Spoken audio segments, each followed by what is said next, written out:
This is Solo in the Shop. On today's episode, I want to talk about creating the right environment to reach success in your small woodworking business. Let's jump right in.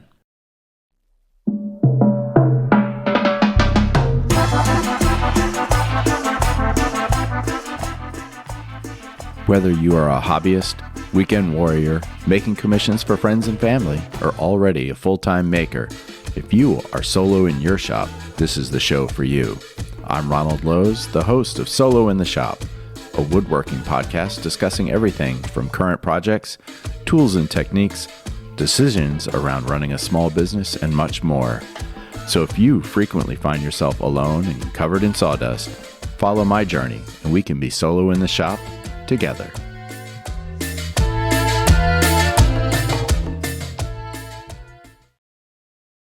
Welcome, everybody. I'm back. It's a new year. It's 2025. The end of December, if you listened to the last podcast, was pretty tough. It took a little bit for me to get my bearings and to bounce back. I did a little bit of soul searching, a little bit of reaching out to my support system. Coincidentally, listened to some other podcasts, and I really have a much better perspective right now. I feel like there's a lot of opportunity. I also feel like looking back at what did work and didn't work from last year has really got me focused on my environment. That doesn't just mean, air quality or the tools that I have or the people that are helping me, but it's a lot of different aspects of what am I surrounding myself with to help me become as successful as I want to be. Yeah, it starts with the shop. I've been looking at how my shop is set up. For those that know, or don't know, I'm in a 2-car garage. I have a shop upstairs and 2-car garage downstairs.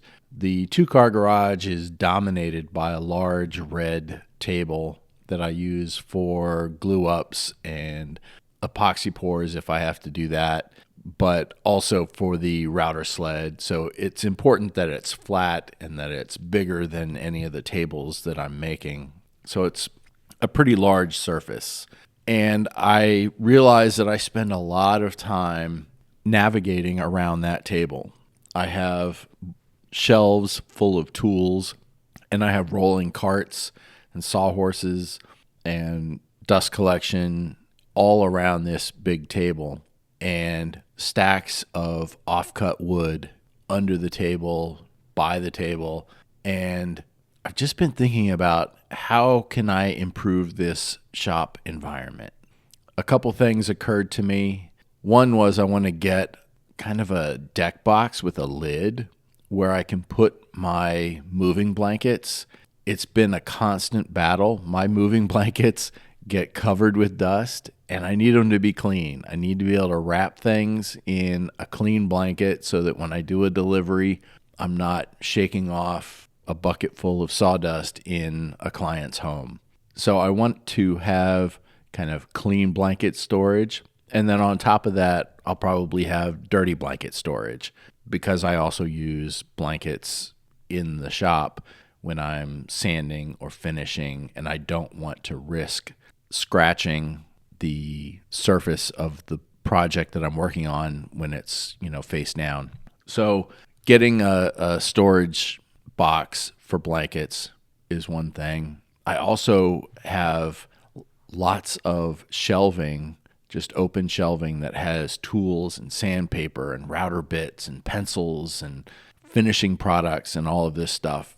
I want to do the same thing. I want to get some cabinets and install them on the walls, label the drawers and doors so that I know where things are and where things go when they're done, but have it be closed in a way that when I'm creating tons of sawdust with the router sled or some other project or some other task, that I'm not constantly having to blow off or clean all my tools, all my sandpaper, router bits, everything. So I want to be able to kind of enclose all of that. So I'm thinking about just getting some really cheap cabinets, either Home Depot, Lowe's, or Facebook Marketplace if I can find some that are, somebody's doing a kitchen renovation, wants to get rid of some cabinets.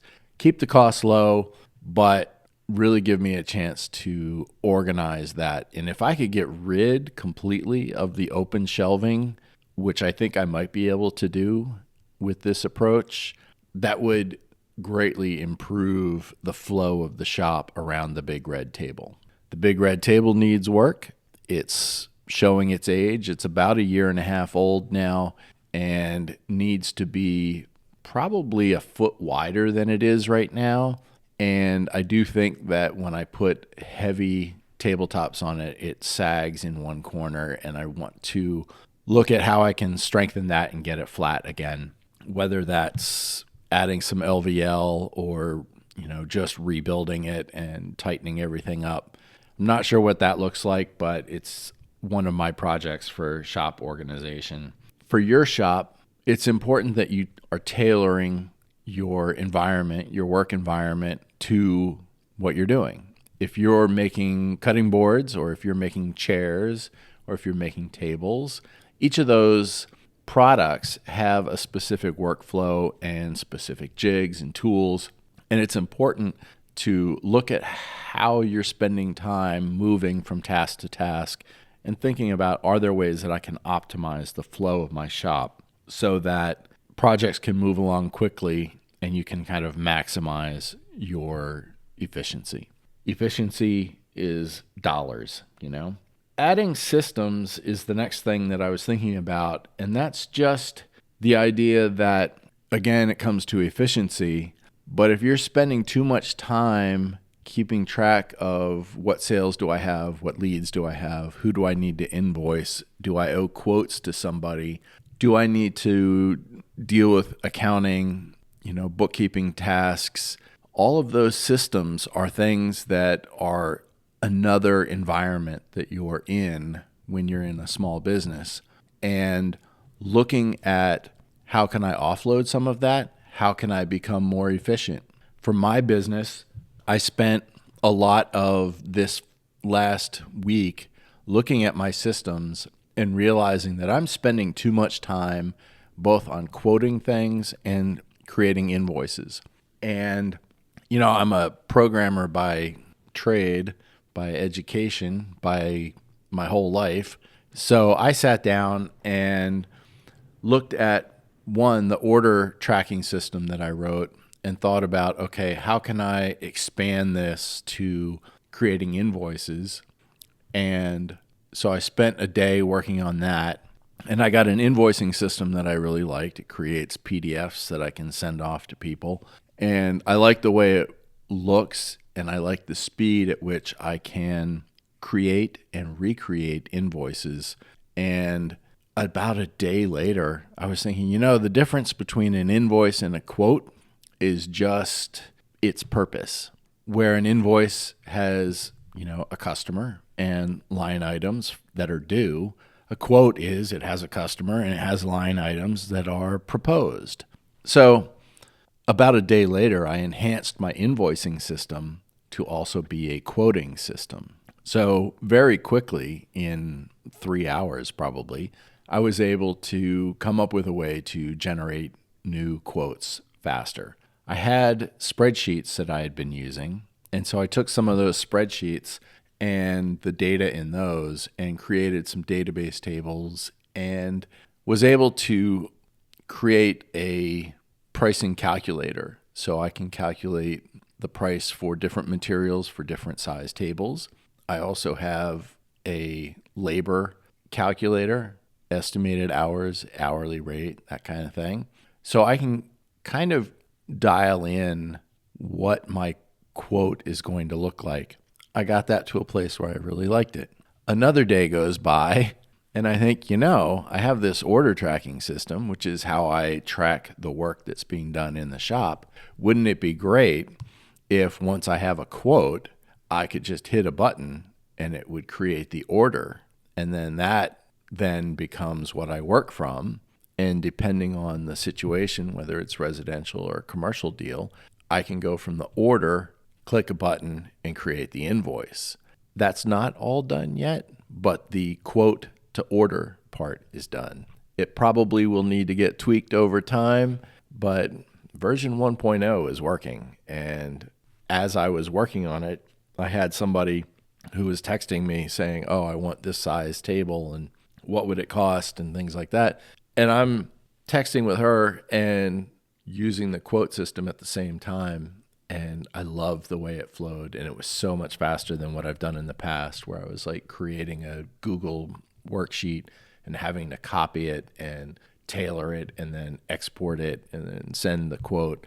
Now it's just, let's have a discussion while they're talking. I can be typing and I hit the create quote button and I've got the file to send. It's 15 seconds to send a quote. Huge advantage in efficiency. So improving that kind of environment is another great way to get more comfortable and more efficient.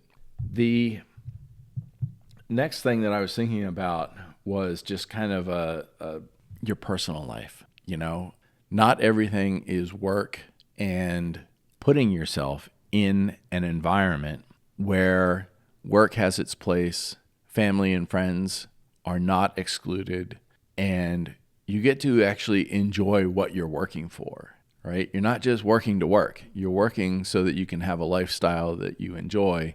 And if everything is work, then that's not the right environment. That's not the goal. The goal is to have your work support the lifestyle that you envision for yourself. And having that healthy life outside of work, whether it's going to the gym, spending time socially with family and friends, those are important things. And you need to cultivate that just like you cultivate a workshop environment or your business environment with systems. And when things get busy, it's really important to keep that in mind and to set boundaries and just make that work. No one is going to be on their deathbed thinking, man, I wish I worked more. You're going to wish that you had spent quality time with the people around you. So as you're planning out your weeks and months for your small business, don't forget to just carve out time for that work-life balance. The next thing I was thinking about was creating an environment that supports you as a small business owner. And that means figuring out who you can lean on for mentorship, networking, and similar support. There are plenty of people who have gone through what we're going through and would love to offer their advice. I've mentioned SCORE, which is from the Small Business Administration. That's free, but there are plenty of mentors out there. And I will say, if you're looking for mentorship, don't just be a taker. Make sure you're bringing something to the table. It doesn't have to be a financial thing, but maybe if it's a mastermind or, some online group, there'll be a cost. And that's an investment in yourself and in your business. Don't expect everything to come for free, but give people what they're worth. And whether that's you helping them somehow, whether it's a barter, whether it's money, figure that out. But find someone who is further down the road of success and learn from their mistakes and their successes and take advantage of that. Peer groups. I have one online that I joined, the Handcrafted Network.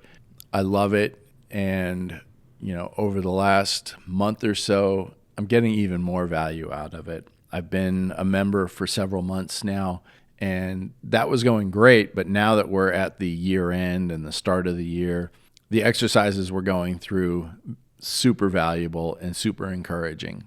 And I definitely recommend finding a group like that. If not that one, Handcrafted Network, look it up. And then the last thing that I'll mention is just learning in general. It's to be successful. I'm a firm believer that you're on a journey that should be a lifetime of learning, whether that's books, podcasts, YouTube University, however you want to do it. Keep growing your skills, keep growing your knowledge. It can only help you become more successful in your business and in your life. I could do a whole podcast on recommended reading, probably will sometime, but obviously there are a ton of how to be successful as a small business books out there. Drink them up, because the more you know, the better you'll feel about your situation and your ability to make a success of what you're trying to do. That's what I have on creating the right environment for your small business. I feel a lot better than I did even a week ago about how things are going and the prospects for the new year. I did, just as an aside, do a sales analysis of my own business, and I looked at 2023, and I was not full-time for all of 2023, so I had to kind of prorate my full-time business and what it would have been had I continued at that pace for the full year. Looked at 2024, and even though I felt like I struggled a bit at the end of 2024, I more than doubled the rate that I was earning for 2023. And I don't feel like it was a huge lift to make that happen. It was just a little bit of focus and intention and figuring things out. So as I'm planning for 2025, I'm hoping to double again. That will hopefully create a very comfortable situation for my business. When we talk again, I hope to talk to you a little bit about some of the observations that I've had just getting ready for this year and figuring out how to make the company a little more profitable and some new product ideas, things like that. Anyway, today was all about creating the right environment for success in your small business. I hope you got some value out of this, and I look forward to talking to you again soon. Until then, stay safe in your shop. If you have questions, comments, or suggestions for future episodes, feel free to reach out to me at SoloInTheShop@gmail.com.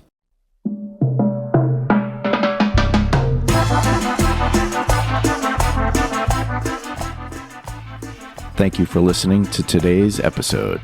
If you got value from it and would like to help the show grow, I'd appreciate a review wherever you listen.